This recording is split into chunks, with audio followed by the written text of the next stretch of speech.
Welcome back to the Pro Ticker Podcast, your Thursday morning edition covering major financial magazine headlines, everyone. We're tackling a fascinating synthesis today. Two completely conflicting forces pulling global markets in opposite directions. It really reflects either profound opportunity or, well, deep anxiety. Our mission really is to quickly synthesize the key takeaways from the stack of CNBC, Reuters, and Yahoo Finance sources we've got here, and, figure out how these opposing narratives coexist. Because on one side, we're celebrating generative AI, pushing NVIDIA to become the first stock ever to hit a $4 trillion market cap. That's just huge. And then on the other hand, we're seeing gold soar past $4,220 an ounce, a brand new record high. Yeah, the key insight here, I think, is that market confidence in future cash flows seems so, fractured right now. The exuberance in one sector almost immediately triggers a kind of panic response in another. You're seeing investors either buying into that future, the $4 trillion stock, or hoarding the eternal asset gold. And we have really strong evidence supporting both sides of that equation this morning. Okay, let's unpack the AI story first then, because that seems to be the source of all the upside euphoria. Jim Cramer, speaking on CNBC's Mad Money, he made the definitive, really unreserved bullish case, saying big tech's enormous spend on AI infrastructure is absolutely justified. And he frames this not just as a cycle, but as a truly generational event. Cramer sees generative AI as like a tectonic shift in how the world works. He likened its significance to historical changes like the railroad, the steam engine, even the original internet build-out. He keeps repeating that message, this is just the beginning. That railroad analogy is important, isn't it? He noted the original railroad boom had companies overbuilt like crazy with borrowed money. And yeah, many individual rail companies collapsed. But the underlying technology, the rail lines themselves, they had staying power. So he's basically arguing that the capital destruction for the losers in this AI build-out will be painful, sure. But the ultimate winners, and he expresses faith in guys like Mark Zuckerberg, Elon Musk, Jensen Huang at NVIDIA, Sam Altman, Lisa Su at AMD, they'll achieve just unimaginable scale. And the raw numbers, they backed up the scale, right? UBS predicts total AI investment will top $500 billion by 2026. Right. It's easy to create that historical context, though. We always let the winners, don't we?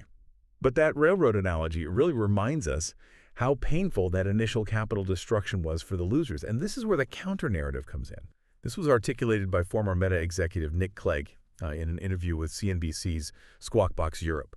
That becomes pretty critical here. Clegg warns the chance of an AI market correction is, quote, pretty high. And he points to the unbelievable crazy valuations and this absolute spasm of almost daily, hourly deal-making. The core question he raises is whether the large hyperscalers, when we're talking about those huge companies like Google, Meta pouring hundreds of billions into building these enormous data centers, can they actually recoup those massive infrastructure investments? Can they prove their business models are sustainable in the long run? That's the real question. He calls it classic bubble behavior. But okay, if the underlying tech is basically guaranteed to survive, like he suggests, by citing, Post.com survivors like Amazon and Google, why should an investor today really care that much about the near-term correction risk? Isn't the goal just to own the infrastructure providers like NVIDIA and AMD anyway? Well, that risk, it really comes down to timing and valuation.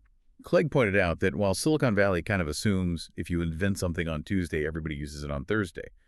That's just not how society works. He mentioned it took, 20 years for desktop computing to be widely adopted. So the pace of societal adoption might be far slower than the technologists are predicting. The market might demand proof of profitability, actual sustainable profits, before it just hands out a $500 billion valuation. Fair point. Yet the demand for the actual infrastructure, that seems undeniable right now. We saw absolutely stunning numbers from the supply side. TSMC, Taiwan's semiconductor manufacturing company, reported stellar earnings this week. Their profits surged 39% to a new record high, beat estimates. And it was thanks almost entirely to AI chip demand. Their high-performance computing division that includes AI and 5G now accounts for a massive 57% of their third quarter revenue.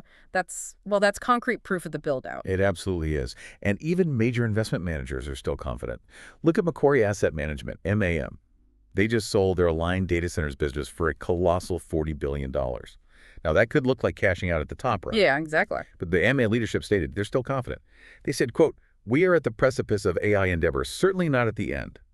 The selling just proves how valuable that infrastructure has become. Okay, but the moment you talk about infrastructure at this scale, you have to talk about the inevitable consequences, right? This AI mega build-out isn't just a financial story. it's becoming a regulatory and environmental one, too, creating friction we need to factor in. Exactly. The non-financial risks are definitely rising in lockstep with the valuations. U.S. Senator Marsha Blackburn is calling federal AI regulation imperative. She's focusing on end-use utilization, consumer privacy, protecting minors. She specifically cited KOSA, the Kids Online Safety Act, which aims to protect young people from harmful online content. And now it's being framed as maybe a key tool to regulate how these large language models scoop up personal data for training. That's a big deal. And then there's the resource cost. We saw reports on this from CNBC Daily Open. Data centers need enormous amounts of water for cooling, which is creating genuine water scarcity issues, particularly in places like Southern Europe, where, 30% of the population is already in areas with permanent water stress? The cost of running AI is definitely not zero. Okay, so the AI rush creates future value, but that value is ultimately built on stability. Yeah. And stability, well, that's precisely what seems to be eroding in our second major theme: global trade and geopolitical shocks. This tension feels like the true engine driving that record gold price. Absolutely. The U.S.-China trade war confirmation is central here. We saw this across Yahoo Finance and CNBC. When President Trump was asked directly about a prolonged trade war, he just confirmed the current reality, saying simply, well, you're in one now. Pretty blunt. Yeah, that statement definitely sets the tone. But the signals, they seem contradictory, don't they? We have President Trump threatening 100% tariffs on Chinese goods starting November 1st. While, on the other hand, Treasury Secretary Scott Bessent seemed to leave the door open to extending the current tariff pause between the two countries. It's confusing. Well, Bessent's approach offers another wrinkle. He laid out the administration's sort of industrial policy response to what they call China's non-market economy. China has used its dominance in areas like rare earths to basically slash prices globally. So the response Bessent outlined is setting price floors in various industries. It's a form of government price control, really, aimed at combating China's ability to undercut competitors. What's fascinating here, though, is that the immediate future of this entire tariff strategy might not even be decided in Washington or Beijing. It could be the Supreme Court. It's absolutely critical context. The Supreme Court is scheduled to hear arguments on November 5th regarding the president's authority to impose these kinds of major country-specific tariffs. It hinges on IEPA, the International Emergency Economic Powers Act. This act gives the president really sweeping authority during emergencies. But the courts are now questioning if a sustained, decade-long trade rivalry truly qualifies as a perpetually declared emergency under the act. The ruling will define presidential trade power for decades. That's why Trump himself called this one of the most important cases in the history of our country. Big stakes. And companies aren't just sitting around waiting for that ruling. Stellantis, the maker of Jeep and Dodge, they announced a massive $13 billion investment in the U.S. over 4 years, creating 5,000 jobs specifically to counteract the impact of tariffs, basically localized production. But conversely, Apple CEO Tim Cook is still trying to, thread the needle. He's vowing to boost investment and cooperation in China despite the ongoing friction. That's according to Yahoo Finance reports. And Reuters reported that the complexity of the global supply chain means even non-American companies get caught up. BMW's supply chain is being impacted by developments at Chinese-owned computer chip maker Nexperia. Just illustrates how deep this geopolitical tension runs into core manufacturing, really regardless of the brand on the final product. The trade uncertainty extends to oil too, doesn't it? Based on reports from Bloomberg and CNBC, President Trump announced that Indian Prime Minister Modi assured him that New Delhi will stop buying Russian oil. He did note the move will be a little bit of a process, not immediate, but the commitment is apparently there. Yeah, this is a huge geopolitical lever. India is the second biggest buyer of Russian oil after China. And Trump stressed he was, unhappy with India's purchases because it lets Moscow keep funding its war effort. The market immediately priced in this potential squeeze on global supply. Both Brent and WTI crude futures rose on the news.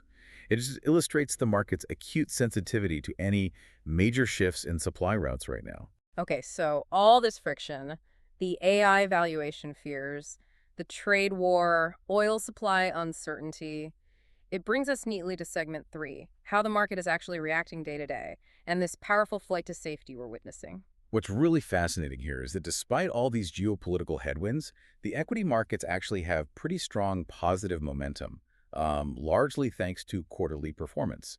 Major U.S. banks, BofA, Morgan Stanley, JPMorgan Chase, Goldman Sachs, they all reported blockbuster earnings, turbocharged by robust deal-making in the previous quarter. So this corporate strength is definitely helping overshadow some of the trade fears, at least for now.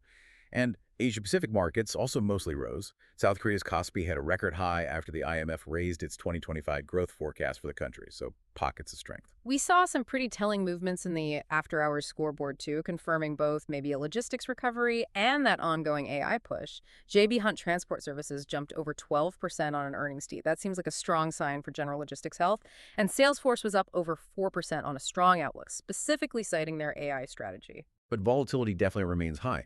United Airlines was down over 2% on a revenue miss. And Hewlett-Packard Enterprise, HPE, fell about 8% after offering a weaker-than-expected fiscal 2026 forecast. It really highlights that the market is punishing any perceived weakness right now. No room for error. Speaking of volatility and maybe risk, we had that bizarre technical error in the stablecoin market that should probably give everyone pause. PayPal's crypto partner Paxos mistakenly minted. Get this, $300 trillion in PYUSD stablecoins before immediately burning the excess. Now, for listeners maybe less familiar with stablecoins, why is a glitch like that even possible? And what does it really tell us about the foundational architecture of this rapidly growing market? Yeah, it's a crucial insight into technical fragility. Stablecoins rely on smart contracts, basically automated code that issue and burn tokens. When a technical error, a bug, occurs in that contract's code, which is operating autonomously on the blockchain, it can momentarily create just a massive unintended issuance like this. The fact that $300 trillion, which is more than double the world's estimated total GDP, could be created in an instant, even if it was immediately burned, it just illustrates that the foundational architecture of these systems is technically complex and sometimes, prone to potentially catastrophic errors that require immediate centralized intervention to fix.